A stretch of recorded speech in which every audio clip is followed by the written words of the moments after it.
아멘. 감사합니다. 오늘 예배에 나오신 여러분 진심으로 환영하고 축복합니다. 반갑습니다. 이 10계명을 제가 연속해서 강의를 하고 있습니다. 사람들은 뭐든지 뭔가에 매여 있는 것을 좋아하지 않지만 사실은 하나님 주신 이 계명은 우리에게만 주신 특별한 은혜요, 큰 선물입니다.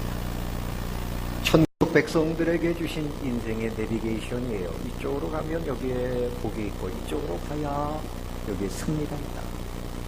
그런 말씀이죠. 1계명부터 4계명까지는 하나님을 사랑하라, 나 외에는 다른 신을 되게 두지 말아라, 우상을 만들지 말고 섬기지 말아라, 내 이름을 망령되이 걷지 말아라, 그리고 안식일을 기억하여 어떻게 거룩하게 지켜. 하나님을 향한 사랑이고, 5계명 내 부모를 공경하라, 이 계명부터는 10계명까지는 이웃을 사랑하라. 그 10계명은 하나님 사랑과 이웃 사랑, 그래서 우리가 함께 사랑의 복을 누리자 하는 것이 10계명입니다. 그래서 오늘 이제 5계명 내 부모를 공경하라. 부모님이 이미 돌아가신 분들은 어떻게 합니까? 자녀들에게 이 계명을 가르치시기를 바랍니다. 그리고 부모님의 그 은혜와 사랑을 다시 가슴에 품어야 돼요. 세상에 오해하는 분들은, 예수 믿는 예수쟁이들은 부모에게 제사하지 않는다고 불효자식들만 교회 다닌다고 그렇게 말합니다. 아닙니다. 기독교는 효도의 종교. 공자님이 부모에게 효도하라고 가르친 것이 솔로몬 임금에게 지혜를 배워서 그가 가르친 거예요.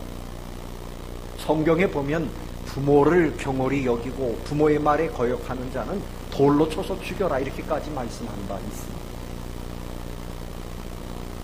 부모에게 제사 지내는 것이 효도가 아닙니다. 봉제사, 조상제사는 이것은 우상숭배일 뿐입니다.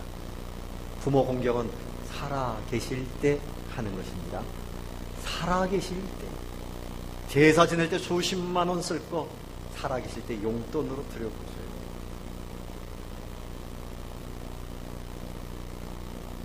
오늘 이 부모 공경에 대해서 여러분 다시 한번 배우시고, 여러분의 가문이 효도가 있는 가문, 그래서 하나님의 복을 누리는 이런 복된 가문이 될 수 있기를 바랍니다.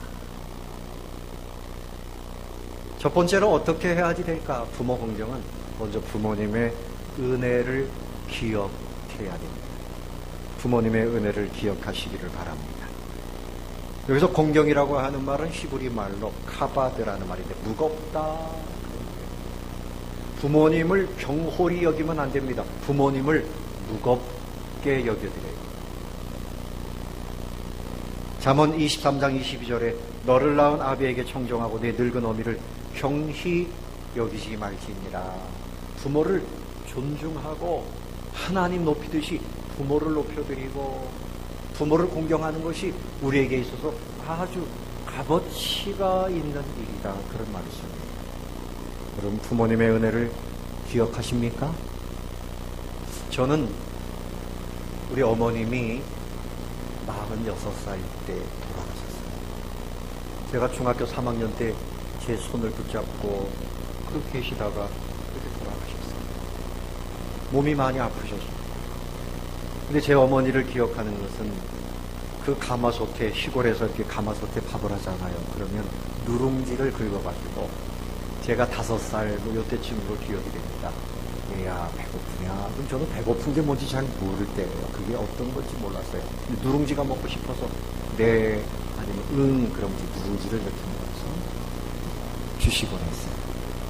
또 오징어를 사다가 국을 끓여주시고, 또 제가 아기 때 예쁜 사기 그릇에다가 아기 밥 그릇이라고 해서 그게 밥을 담아서 주시고, 또 겨울에는 손바지 저고리를 해서 입혀주시고 뜨개질을 해서 입혀주시고, 그랬던 그 어머니의 자애로움을 지금도 잊지 못하고, 또 우리 아버님을 생각하면 장난감을 만들어 주시고, 또 같이 여름이 되면 수박을 깨뜨려서 얼음을 깨뜨려서 이렇게 시원하게 해주시고, 이런 기억이 납니다. 그런데 한 번은 제가 초등학교 6학년을 다 졸업하고 나니까 인생을 다 산 것처럼 생각이 됐어요. 야, 졸업했다. 한 2개월 동안 학교에 가지 않고 쉬는데 뭐 그 당시엔 놀이 할 것이 없어요. 그러니까 여러분이 골목에서 딱지치기를 합니다. 딱지치기를 하다가 그만 2년 선배들한테 잘못 걸려들어가지고 그 선배들이 저를 탁 유혹했어요. 방으로 데려가가지고 새로운 딱지치기를 가르쳤습니다. 그게 뭔가 뭐 파토놀이입니다. 그래가지고 6학년 졸업해가지고 중학생들하고 앉아가지고 돈은 없으니까 성냥개비를 놓고 이게 뭐 장땡이다, 붓땡이다 막 이래가지고 배우기 시작했습니다. 재밌더라고요. 새로운 딱지치기. 그 집에 와가지고 우리 아버님한테 아버지 나 장땡 배웠다 그랬다. 그날 죽는 줄 알았습니다. 아버지가 막 작대기를 들고 이놈 그러고 막 쫓아오는데 난리가 났습니다. 그래서 제가 번쩍 정신이 났어요. 야, 이건 나쁜 짓이고. 그래서 제가 그때 딱지치기를 계속했으면 제가 이 자리에 없었을 겁니다. 아마 타짜가 됐을 겁니다. 아, 재밌더라고요. 그래가지고 그 형님들한테 이제 그만합시다. 난 이제 안 돼요. 우리 아버지한테 맞아 죽습니다. 그 자리에 이제 안 갔어요. 그런데 그래서 이제 그 모임이 없어졌는데 제가 목사가 됐고요. 그 자리에 있던 2년 선배도 목사가 됐어요. 지난번에 우리 교회 오셨던 김용준 목사님, 미국에서 신학교 교수도 하고 목회도 하는데 바로 우리 앞집에 살았거든요. 또 한 사람은 열심히 공부해서 의사가 됐습니다. 그러니까 어른들의 이 가르침이 참 중요한 거죠. 그 기억이 납니다. 옛날에 이 프랑스에서 가장 위대한 인물이 누굴까 국민들에게 투표를 한번 한 적이 있답니다. 근데 누가 뽑혔는가 하면 그 영웅 나폴레옹이 아니고 루이스 파스테르라고 하는 사람, 여러분 파스테르 우유 들어봤죠? 그 파스테르의 이름이었죠. 프랑스가 배출한 가장 위대한 인물로 손출이 됐는데, 이 사람은 화학자요, 미생물학자요, 세균학자입니다. 탄저균을 발견해서 수많은 사람들을 전염병에서 구원해낸 사람입니다. 나폴레옹은 수많은 사람들을 죽였지만 이 사람은 수많은 사람들을 살렸어요. 그래서 고향 사람들이 파스테르의 생가의 기념비를 세우면서 축하해 주었습니다. 그리고 한마디 해보시죠. 그랬더니 이 파스테르 선생이 우선 고향 여러분들에게 감사합니다 하면서 울먹울먹 하면서 이렇게 말합니다. 나의 아버지, 나의 어머니가 생각나요. 사랑하는 내 부모님들이 세상을 떠나셨지만 내가 이 작은 집에서 어릴 때 부모님의 사랑을 받고 살았습니다. 그 어머니, 아버지는 가난하게 살았대요. 아버지는 이 가죽을 만드는 노두장이었고, 그래서 그 부모님의 사랑을 생각하고 내가 부모님 때문에 오늘 이 자리에 있습니다. 오늘 여러분들이 이만큼 사는 것은 부모님의 은혜요 사랑 때문인 것을 기억하시기를 바랍니다. 기억이 안 나도 기억해요. 그 사랑을 기억해야 합니다. 부모님의 은혜를 기억하는 것부터 효도가 시작되는 거예요. 나실 때 괴로움다 받으시고, 기르실 때 얼마나 수고하셨어요. 불호지은이라는 말이 있어요. 해산의 수고, 그 은혜를 생각하는 겁니다. 부모님은 하나님이 주신 생명과 은혜의 통로 아닙니까? 부모님 없이 우리가 어떻게 이 자리에 있습니까? 우리가 살아가는 데 필요한 양육의 은혜, 교육의 은혜, 모든 생활에 필요한 것을 다 부모님이 은혜로 도와주셨기 때문에 우리가 이 자리에 있는 겁니다. 그 은혜를 잊어버리면 안 돼요. 잊어버리면 안 돼요. 부모님의 크고도 깊은 은혜를 평생 기억하면서 가슴에 잘 새기고 감사해야 이것이 기억하는 겁니다. 자, 새기고 감사하는 분들이 되시기를 바랍니다. 두 번째, 어떻게 해야 공경하는 것인가? 말씀 그대로 공경해야 되는데, 첫 번째로는 순종해야 됩니다. 뭐 해야 된다고요? 순종해야 됩니다. 에베소서 6장 1절에 보면 자녀들아 너희 부모를 주 안에서 순종하라. 이것이 옳으니라. 이것이 약속이 있는 첫 계명이니, 이 말씀은 예수님을 구주로 믿는 사람은 부모님에게 순종해야 된다. 이것이 옳은 일이다. 어린아기들이 말을 배우는데 싫어, 안 돼. 그럼 그게 예뻐가지고 한번 해봐. 싫어, 안 해. 이런 거 가르치면 안 됩니다.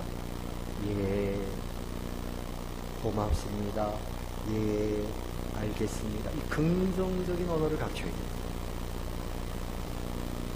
부모님은 자식에게 뭐가 유익한지, 어떤 길을 가야 될지 인생을 먼저 살고 있기 때문에 자녀들에게 요구하는 것이 많아요.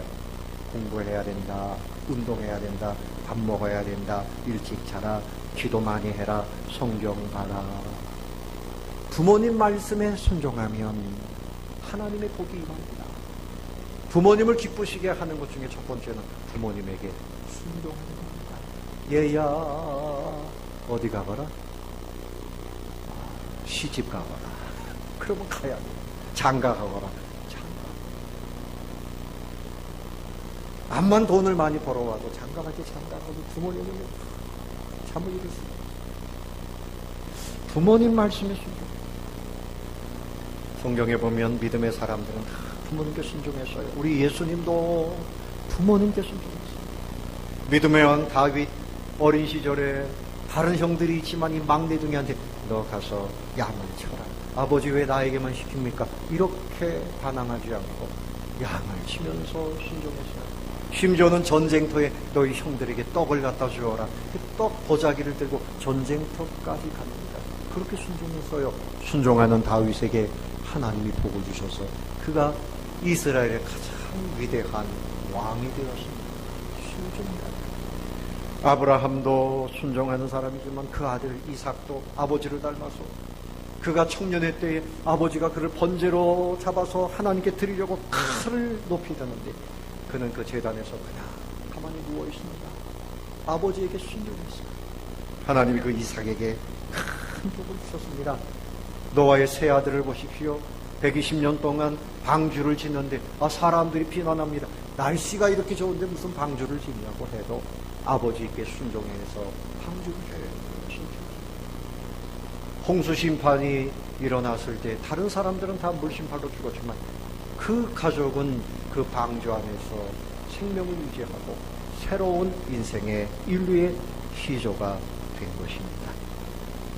하나님을 사랑하는 사람, 주님을 믿는 사람은 묵묵히 부모님의 말씀에 순종하시기를 바랍니다. 그러나 이 말씀은 부모님이 우리에게 하나님의 말씀대로 인도할 때 그때는 또 더 순종해요. 얘야 기도 많이 하거라. 그런 말씀에 순종해야지. 얘야 오늘 교회 가지 말아라. 예 순종하겠나이다. 이러면 돼야 안 돼요? 그건 아니죠. 주님 안에서. 그래서 부모님을 오히려 예수님 믿는 분으로 그렇게 섬겨드리는 것이 진정한 순종이 됩니다. 미국의 호킨스 병원에 벤 카슨이라고 하는 분은요, 신의 가위라 그래서 수술을 너무너무 잘해요. 근데 이 사람은 어릴 때 그 어머니가 너무 고생을 했습니다. 병원에서 허드렛일을 하면서 이 아이를 키우는데 이 아이는 철이 없어가지고 그 흑인들이 많은 지역에서 불량 소년들과 어울려서 그렇게 살았어요. 공부하면 늘 꼴찌, 별명은 못난이, 아이들이 못난이. 그 어머니 마음이 아유 우리 아들이 공부 좀 하고 잘 됐으면 좋겠는데 늘 그런 생각을 했어요. 어느 날 어머니가 작심하고 이렇게 말씀을 합니다. 얘야 너는 노력을 안 해서 그렇지 머리가 참 좋아. 마음만 먹으면 무엇이든지 할 수 있단다. 네? 내가 병원에서 일을 하는데 그 의사들이 하얀 가운을 입고 사람들을 수술하고 고쳐주는 것을 볼 때 아유 우리 아들 너도 그런 사람이 됐으면 얼마나 좋을까. 엄마의 소원이야. 얘야 이제는 학교 갔다 오거든 숙제부터 하고 놀거라. 그리고 엄마가 책을 사줄 테니까 이 책을 읽고 감상문도 써보고 그렇게 하거라. 그런데 웬일입니까? 이 아들이 그래야지 어머니 말씀에 순종하자 그런 생각을 하고 학교에 갔다 오면 숙제부터 하고 나가서 뛰어놀고 그리고 또 책을 사주시면 열심히 읽고 이렇게 하더니 점점 공부가 재미있어지고 성적이 쑥쑥 올라갑니다. 꼴찌, 못난이 이런 별명을 갖고 있던 아이가 그 학교에서 최우수상을 타는 거예요. 그리고 대학에 들어갔습니다. 의학을 공부하고 의사가 됐습니다. 부모님 말씀에 순종하는 것이 하나님의 뜻입니다. 순종하면 하나님의 복입니다. 두 번째는 어떻게 공경할까? 즐겁게 해드리십시오. 부모님을 기쁘게 해드리시기를 바랍니다. 잠언 23장 25절에 네 부모를 즐겁게 하며 너 낳은 어미를 기쁘게 하라. 하나님의 말씀이에요. 부모님을 공경한다는 것은 부모님의 마음을 즐겁게 해드리는 겁니다. 여러분 1950년 60년대 유명했던 악극이 있어요. 제목은 제가 알고 있습니다. 불효자는 웁니다. 여러분 들어봤죠? 네? 불효자는 웁니다. 그 내용을 잠시 말씀드리면 홀어머니와 대학을 나와서 기업체 사장 딸과 결혼한 아들이 있어요. 그리고 이 아들이 시골에서 옛날에 같이 사랑했던 첫사랑이 있어요. 세 사람이 벌이는 갈등을 그리는 그런 내용. 재벌 딸과 결혼을 했습니다. 이 아들은 출세했는데 어머니를 까마득히 잊어버렸어요. 어머니는 거지가 됐어요. 거리를 막 떠돌고 그리고 그 아들 집에 가서 아들아 어머니가 왔다 이렇게 한번 배를 누르지도 못하고 그 집 주위를 비니비니 돌고 이러다가 그만 길거리에서 죽고 그랬어요. 그 죽은 어머니를 부둥켜 안고 이때서야 아들이 대성통곡합니다. 불효자는 옵니다. 불러봐도 울어봐도 못 오실 어머님 원통에 불러봐 그런 노래 있잖아요. 그러니까 출세만 생각하다가 그만 어머니의 사랑과 어머니의 은혜를 망각하고 그렇게 불효를 했던 거죠. 근데 거기에 빈말 한 번 했더니 이런 노랫말이 나오는데요. 이런 겁니다. 야, 내가 꼭 바라는 건 아니지만 그냥 빈말로 나는 생선 머리통이 맛있다 그랬더니 어떻게 그렇게 아들이라는 인간이 하는 말이 어머니 생선 대가리 맛있죠? 그럼 맨날 대가리만 주면 이런데요. 내가 꼭 바라는 건 아니지만 나는 몸이 안 좋아서 너희들끼리 외식하고 오너라. 그랬더니 며느리라는 인간이 하는 말이, 아버님 그럼 집 잘 지키고 계세요. 그러는 게 아니다. 정말 그러는 게 아니다. 빈말 한마디 했는데 2번도 안 물어보고 매정하게 발길 돌리니, 내가 꼭 바라는 건 아니지만 그러는 게 아니다. 여러분, 연세가 드셔도요 맛있는 건 여전히 맛있는 겁니다. 여러분, 어른들 모시고 영화 극장 가봤습니까? 극장에 좀 가보세요. 어머니 아버지 모시고 우리 연세 드신 분들도 한번 극장에 한번 가세요. 너무 재밌는 영화들이 모시고 갑니다. 연세 드신 분들이 뭘 그런 거 하겠어. 우리끼리 가자. 즐겁게 기쁘게 그렇게 해드려야 돼요. 옛날에는 효도라고 하는 것은 멀리 있는 효자 없다. 가까이에서 얼굴 보여드리는 것이 효도. 그리고 안마해드리고 주물러드리고, 이것이 효도라고 생각해요. 근데 요즘에는 다 떨어져 삽니다. 노인들은 다 그저 혼자 삽니다. 이런 시대가 있어요. 그래도 여러분, 늘 부모님께 마음도 보내드리고 용돈도 보내드리고 어떻게 하든지 근심거리가 없도록 해드려야 돼요. 이것이 효도입니다. 미국의 초대 대통령 조지 워싱턴은 젊어서 배 타기를 좋아했대요. 그래서 짐을 다 챙겨서 어머니께 인사하러 갑니다. 어머니, 나는 해군으로 가겠습니다. 해군에 입대하겠습니다. 그런데 어머니는 이 아들이 배를 타다가 잘못될까봐, 나는 네가 배 타는 거 원치 않는다. 절대 내 마음에 허락이 안 된다. 그랬더니 이 조지 워싱턴이 그 어머니를 근심하게 하지 않기 위해서 해군 가겠다고 하는 것을 딱 포기했습니다. 이때 어머니께서 축복했습니다. 예, 조지야, 하나님께서 부모를 공경하는 자를 복 주신다고 언약하셨으니 하나님이 장차 네게 복을 주시리라. 격려했는데 그가 복을 받았어요. 미국을 독립시키고 그리고 미국의 초대 대통령이 되십니다. 하나님을 대통령이 됐다 그러면 아멘 해야지. 남이 잘 되는 거 여러분 배 아프면 안 됩니다. 부모님을 즐겁게 해드리시기를 바라라는 말씀이에요. 부모님을 기쁘시게. 늘 똑똑한 아들이 있었다면, 그 부모님이 생각할 때 자기 자식이 똑똑하면, 야, 우리 아들이 영재인가 보다, 천재인가 보다, 다 그렇게 생각합니다. 그래서 이 아들한테, 아들 커서 뭐가 될 거야? 그랬더니 대통령. 아마 여러분도 그랬던 분들이 있을 거예요. 아직도 그 꿈을 버리지 않은 분들이 있을 겁니다. 어머니가 신이 났어요. 그래, 야, 우리 아들 대통령 되면 엄마 뭐 해줄 거야?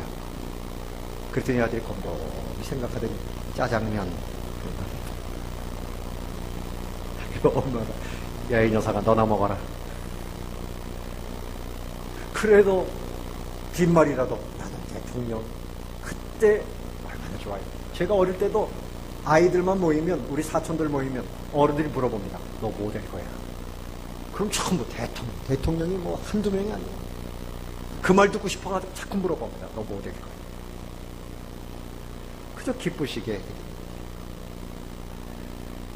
금강산 지계효자라고 하는 이름이 있는 이 군익 집사님이 있어요. 좀 옛날 얘기죠. 초등학교에 다니는 두 아이를 둘 때니까 한 40대 됐겠죠. 인천에 가면 성산 순복음교회가 있는데 거기는 그 목사님이 효도를 강조하시고 효대학원 대학교가 있어요. 효를 집중으로 해서 가르치는 그런 학교가 있어요. 효를 배우면서 박사학위를 따고 그런 학교가 있습니다. 근데 그 교회에 다니는 집사님인데 그 아버지가 92세가 됐습니다. 그 아버지를 모시고 독립기념관을 갔어요. 그때 이 아버지가 그 아들에게 하는 말이 얘야, 금강산은 12,000목이란 말이야. 이 말은 뭡니까? 나 거기 좀 데려가라. 그 말씀이죠. 그래서 이 아들이 생각한 겁니다. 내가 어릴 때 서산, 충남 서산 그 가난한 촌에 전기도 들어오지 않던 그곳에서 7남매 중에 막내인 나까지 대학을 보내시느라고 그 가난한 농사를 지으면서 우리 아버지가 허리 한번 펴지 못하고 고생하셨는데, 그래, 금강산이 문제냐? 금강산보다 더한 것도 내가 모시고 가야지. 그랬다는 겁니다. 그래서 아버지, 내가 아버지 모시고 금강산 가겠습니다.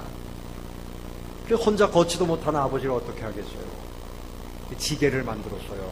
알루미늄으로 지게를 만들었는데 그 무게가 한 15kg 정도 된다 그래요. 거기다 아버지를 이렇게 모시고 그 금강산 올라갑니다.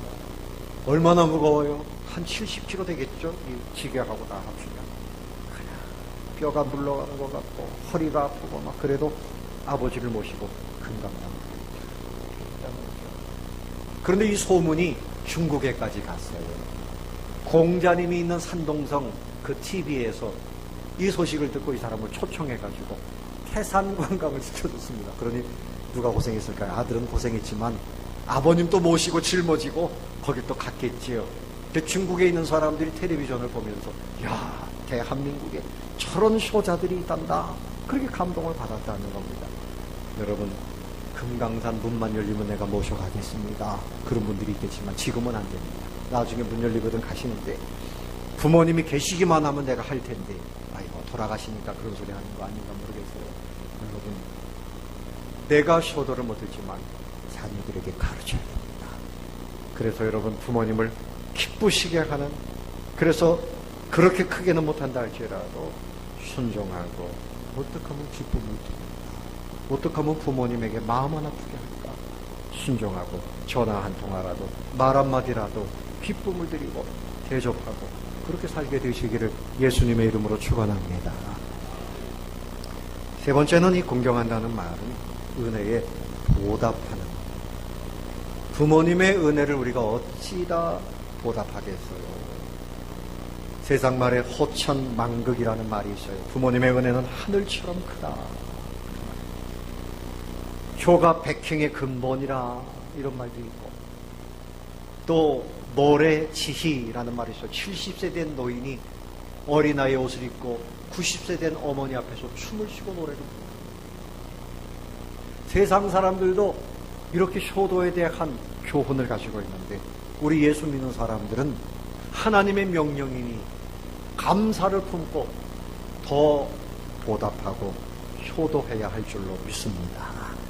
디모데전서 5장 4절에 보면 만일 어떤 과부에게 자녀나 손자들이 있거든 저희로 먼저 자기 집에서 효를 행하여 부모에게 보답하기를 배우게 하라. 이것이 하나님 앞에 받으실 만한 것입니다. 가난한 사람들 가정에서도 먼저 가르칠 것은 자녀들이 효도하는 것을 가르칩니다. 여러분, 부모님이 재산이 많고 예를 들어서 재벌이고 이러면 자녀들이 많이 출입할까요? 아니면 부모님이 아무것도 가진 게 없으면 자녀들이 많이 출입할까요? 1번일까요? 2번일까요? 1번이에요? 부모님에게 얻어갈 것이 많으면 자녀들이 문지방이 닳도록 오너라 그러면 모이고 가거라 그러면 사라지고.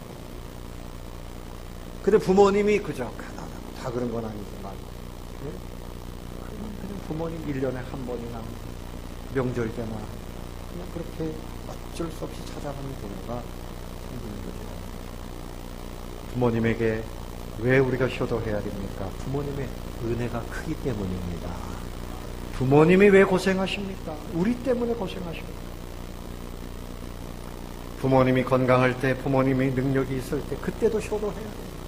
아유, 부모님은 부자니까 내가 용돈을 내가 다 써야지요. 내가 부모님께 왜 용돈을 드립니까? 생신 때나 명절에나 이렇게 하지 말고 매달 하나님께 11조, 부모님께도 11조. 그렇게 하면 최소한의 효도도 합니다. 자녀들은 부모님에게 부모님이기 때문에 내가 좀 더 앞으로 성공하면 그때 갚겠습니다. 그 부모님 기다려 주십니까? 이미 떠나가십니다. 사랑하는 성도 여러분, 하나님의 은혜는 부모님을 통해서 옵니다. 부모님의 한량없는 은혜를 기억하고, 그래서 어떻게 하면 여름에는 시원하게 해드리고 겨울에는 따뜻하게, 동원 하청이라는 말이 있습니다. 내가 좋은 것 입을 때 부모님 옷도 생각해요. 내가 맛있는 거 먹을 때 부모님도 생각해요. 그렇게 해서 보답하는 그런 삶을 살아야 돼요. 무엇보다도 부모님이 예수님 믿고 천국 갈 수 있도록 도와드리시기를 바랍니다. 부모님이 얘야 나 이번에 대신방 받는다 그 전화가 오면 대신방 잘 받으시고 도와드려야 돼요. 헌금도 도와드리시고 아버님 목사님 한번 대접해 드리세요. 기쁘게 신방 받으세요. 이렇게 해가지고 또 이렇게 용돈도 보내드리고 이렇게 해서 신앙생활 잘하시고 교회에서 어디 놀러 간다 그러면 또 다른 거 아닙니다. 필요한 거 하시도록 신앙생활 잘 하시도록 그렇게 모든 면에 보답을 하는 성도님들이 되시기를 바랍니다. 마지막으로 생각할 것은 자 이렇게 부모에게 효도하면 그것으로 끝나는 것이 아닙니다. 12절 다시 한번 읽어봅니다. 시작. 내 부모를 공경하라. 그리하면 네 하나님 여호와가 네게 준 땅에서 네 생명이 깁니다. 복을 주신다는 겁니다. 에베소서 6장 3절 말씀에 이로써 내가 잘 되고 땅에서 장수하리라. 네 부모에게 순종하라. 이것이 주 안에서 옳으니라. 그러면 네가 땅에서 잘 되고 장수하리라. 예수 안 믿는 가정도 이렇게 보면 일반적으로 예수 안 믿는 가정이지만 부모에게 효도하는 가문은 가문에 질서가 있어요. 평화가 있어요. 그리고 가문이 잘 하나님은 예수 안 믿는 사람이지만 효도하는 가정에는 하나님께서 그런 복을 주시는 거예요. 근데 예수 믿는 사람들은 위로 말할 것이 없어요. 부모님에게 효도하는 가문은 잘 되는 겁니다. 본인이 복을 받아요. 잘 되고 가정도 잘 되고 하는 일도 잘 되고 심령에 평안함이 넘치고 그리고 장수하리라. 건강하고 여러분 단명보단 장수가 복이고 또한 하나님을 믿는 사람으로서 하나님께서 천국에까지 영생을 누리도록 그런 은혜를 주 안에서 허락해 주시는 겁니다. 효도가 있는 가정, 가족이 건강해지고 여러분 이런 효도가 있는 사회가 건강합니다. 그래서 부모님을 공경할 줄 아는 사람은 어른을 어른으로 공경할 줄 알아요. 지도자를 공경할 줄 알아요. 어른들 앞에 자기의 자세를 갖출 수가 있어요.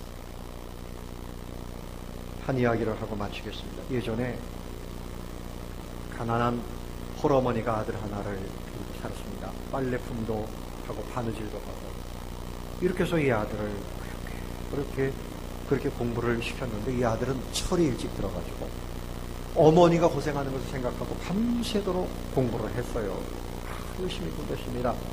대학을 졸업하는데 수석으로 졸업을 했습니다. 수석이면 몇 등이죠? 2등입니다. 전체에서 2등이었어요. 근데 그 학교에서는 수석으로 졸업하면 금메달을 선물로 줬습니다. 금메달을 그렇게 걸고 이 아들이 먼저 누구에게 찾아갔는가 하면 그 졸업식에 오신 어머니 곁으로 뛰어갔습니다. 어머니는 그 옷이 누더기 옷 같고 그냥 한 구통이로 앉아 계신데 그 어머니에게 찾아갔어요. 어머니, 이 금메달은 어머니 것입니다. 어머니가 받으셔야 합니다. 어머니가 아니었다면 오늘의 이 기쁜 날이 있을 수 있었겠습니까? 이 아들이 어머니를 안아드리고 그 목에다가 번쩍번쩍하는 금메달을 걸어두었습니다. 어머니는 그저 감격해서 또 눈물만 흘립니다. 아들도 눈물을 흘립니다. 이를 지켜보는 수많은 사람들이 박수를 치고 눈시울을 적시면서 이 아들과 어머니를 축하했어요. 이 착한 아들이 누군가 하면 오늘 자꾸 미국 얘기를 하는데요. 미국의 그 윌슨 대통령, 그가 바로 윌슨이라고 하는 사람이에요. 하나님을 잘 섬기고 하나님의 말씀대로 어머니의 사랑을 기억하고 열심히 공부하고 부모의 마음을 기쁘게 하고 효도하는 이 아들을 하나님이 복을 주신 것입니다. 여러분들이 효도하는 가문을 만드시기 바랍니다. 그래서 자녀들에게 효도하는 것을 가르쳐요. 네? 자녀들이 용돈을 가져오면 이렇게 말씀하셔야 돼요. 내가 하나님의 말씀을 가지고 축복한다. 하나님이 너에게 복 주실 것이다. 그렇게 말씀하세요. 아이고 괜찮다. 나는 괜찮다. 앞으로 절대 이런 거 가져오려면 집에 올 생각 하지 말아라. 뭐 이렇게 하면 안 됩니다. 그러면 자식을 망하게. 자녀가 가져오면 하나님이 주고 하나님 이 아들을 복 주시고 손자들을 복 주시고 다음에는 더 많이 가져오게 주시옵소서. 그렇게 자녀가 잘 돼가지고 더 많이 가져오는 게 복 주시고 이걸 많았다가 손주들 학교 갈 때 그때 한번 도와주고 그러면 되잖아요. 절대 가져오지 말아요. 이 잘하는 거 아닙니다. 그럼 자녀들 망하게 하는 거예요. 그렇게 해서 자녀들에게 효도하는 걸 가르쳐요. 그리고 하나님의 복을 비시기를 바랍니다. 여러분의 가정에는 효도가 살아요. 그래야 그 가정이 행복한 가정이 되고 자녀들이 있고 우리 교회 모든 가정은 효도가 있는 가정이 되시기를 바랍니다. 아멘. 그리고 우리나라가 효도가 살아나면 이 나라가 행복한 나라가 되십니다. 주님의 은혜 가운데서 그래서 이렇게 쇼를 행할 때 세상 사람들이 야 예수 믿는 사람들은 부려져라 이런 소식을 들어갑니다. 역시 예수 믿는 사람들이 정말 하나님의 복을 받고 그것을 보니까 효도하는 사람들이 예수 믿는 사람이구나. 그러면 천도가 더 잘 될 줄로 믿습니다. 오늘 이 말씀 여러분 가슴에 기억하시고 기도할 때마다 우리 자녀들이 효도하는 자녀들이 그걸 기도하시고 여러분 찾아 손손 복을 누리게 되시기를 다시 한번 예수님의 이름으로 축원합니다.